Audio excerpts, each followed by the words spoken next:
আমাদের শাহবাগে আসার একটি মাত্র উদ্দেশ্য, আমরা 24-এর যে জুলাই যুদ্ধ হয়েছিল, এই যুদ্ধে আমি আহত। আমার একটা পা ভেঙে গেছে এবং আমার হাতটা 4টা ভাঙ্গা দিছে, আমার পাটা 4টা ভাঙ্গা দিয়েছে, আর আমার পায়ে আমি গুলিবিদ্ধ। আমরা এখন ঠিক মতো চিকিৎসা পাই না, আর আমাদের নেতারা ফাজারও গাড়ি লইয়া ঘুরে, আমাদের কোনো খবর নাই। আর তখন ওদের ফাজারও গাড়ি কোথায় ছিল? আমি একজন সাধারণ বাংলাদেশি নাগরিক হিসেবে, সাধারণ একজন জনগণ হিসেবে আমি সকল রাজনৈতিকবিদ বা যারা দাবি আদায়ের জন্য রাস্তায় অবস্থান করেন, এই যে লক্ষ হাজার হাজার লোকের জনদুর্ভোগ সৃষ্টি হয়, এই যে পাশে 2টা হাসপাতাল আছে, রুগীরা অবর্ণনীয় দুর্ভোগ পাচ্ছে এই চিল্লাচিল্লির জন্য। তাই আমি সরকারকে আকুল আবেদন করব এমন একটা জায়গায় স্থির করার জন্য যেখানে সবাই আন্দোলন করে দাবি আদায়ের জন্য কথা বলতে পারে, ঢাকার বাইরে হোক বা ঢাকার আশেপাশে অন্য জেলায় হোক, যেখানে হোক সেখানে যেন একটা জনদাবি, আমি মনে করি যে সবার দুঃখ লাঘবের জন্য এইটা যেন ঢাকার বাইরে আন্দোলন করুক, সবাই যার যার দাবি আছে সে দাবির ব্যাপারে কথা বলুক। কিছুক্ষণ আগেই দেখলাম একটা অ্যাম্বুলেন্স আসতে পারতেছে না, জনদুর্ভোগ তৈরি হচ্ছে।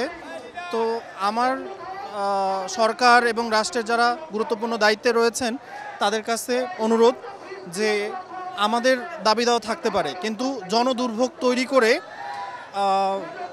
এইরকম অবস্থান কর্মসূচি যাতে পরিহার করা হয় বা অন্য কোনোভাবে যাতে আমাদের দাবি দেওয়া তুলতে পারি কিনা সেই ব্যাপারে রাষ্ট্র এবং সরকার যথাযোগ্য যদি ব্যবস্থা নেয় তাহলে জনগণের জন্য খুবই ভালো হবে। বিসমিল্লাহির রহমানির রহিম। আমরা মানুষের ভোগান্তির জন্য আসিনি, আসলে ব্যথিত বোঝে বেদনা ব্যথার, যা আমরা ব্যথিত, আহত, মুমূর্ষ, আর আমাদের অবদান ও স্বীকৃতির জন্য আসলে আমরা পথে নেমেছি। আমাদের এ পর্যন্ত অনেকবার ডেট দিয়েছে ঘোষণাপত্র প্রকাশ করার, এ পর্যন্ত করা হয় নাই, এজন্য আমরা ব্যথিত। আর আমাদের নিরাপত্তার জন্য, সিকিউরিটির জন্য, আমাদের সম্মান রক্ষার জন্য আমাদের এই স্বীকৃতিটা জরুরি। আমার মনে আছে আপনি একটা সাক্ষাৎকারে বলেছিলেন যে আমি এবং আমার সহযোদ্ধা আজকে কেতা কম্বল নিয়ে আসছি কারাগারে থাকার জন্য, সেখান থেকে মুক্ত হয়ে আমরা আজকে দেশের মসনদে আপনাকে বসিয়েছি, আমাদের সাথে মুনাফিকি করার জন্য নয়, আমরা আমাদের স্বপ্ন বাস্তবায়নের জন্য আমরা আপনাকে বসিয়েছি। খুবই দুঃখজনক। দ্বিতীয়ত যে বিষয়টা হচ্ছে, এদেশের রাজনীতিবিদরা বলতেছে যখন জুলাই ঘোষণাপত্র চাচ্ছি, সনদপত্র চাচ্ছি, ওরা বলতেছে এরা কারা?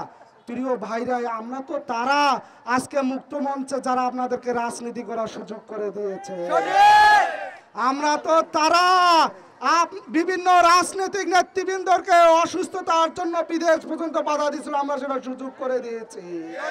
আমরা তো তারা বিভিন্ন রাজনীতি ব্যক্তিদের নেতৃবৃন্দকে ফাঁসির মঞ্চে ঝুলিয়েছিল, তাদের বিচার করার সুযোগ করে দিয়েছি জন্য।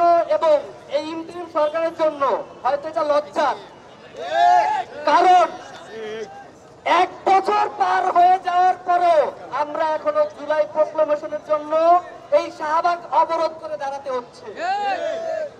আমি তাদেরকে প্রশ্ন করতে চাই, আপনারা কি গোড়ার ঘাস কাটেন? না পারলে ক্ষমতা ছেড়ে দেন।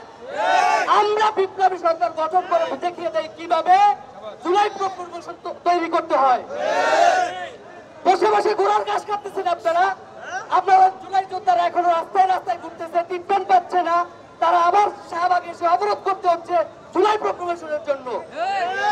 আপনারা কি আমাদের জন্য ফাজলামি করতেছেন? সম্মানিত সহযোদ্ধা ভাইরা, বলতে চাচ্ছিলাম আপনারা আমাদেরকে বাধা দিচ্ছেন, আপনারা দিচ্ছেন আমাদেরকে চাকরি দিচ্ছেন, আমাদেরকে ফ্ল্যাট দিচ্ছেন, আমাদের কিছু দরকার নাই, আমরা চাই না।